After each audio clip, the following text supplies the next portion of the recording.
నా పాపాలన్నింటినీ మీ రక్తమే కలుగుతుందంటే అలాగే కానిద్దాం. నువ్వు గురునాథ్కి చేసింది ద్రోహం కదా? గురునాథ్ జెనిఫర్కి చేసిన ద్రోహంతో పోల్చుకుంటే నేను చేసింది పెద్ద ద్రోహమేం కాదు. మన్నించేటప్పుడు మనం దేవుడవుతాం మైకేల్. నాకు దేవుణ్ణి అవ్వాలని ఆశ లేదమ్మా. నేను మనిషిగానే ఉంటా.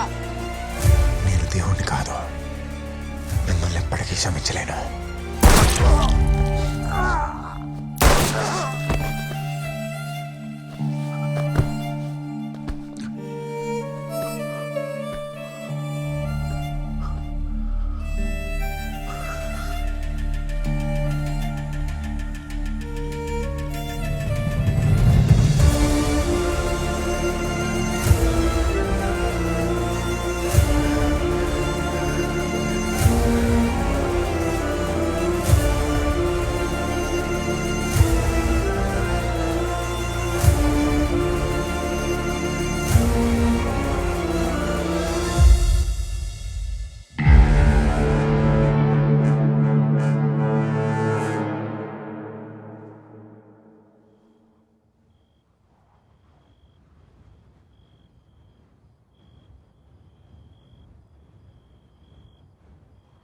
చెప్తున్నా కదా మైకల్, చివరికి నీ చేతిలో నా రక్తపు మరకలే మిగులుతాయని.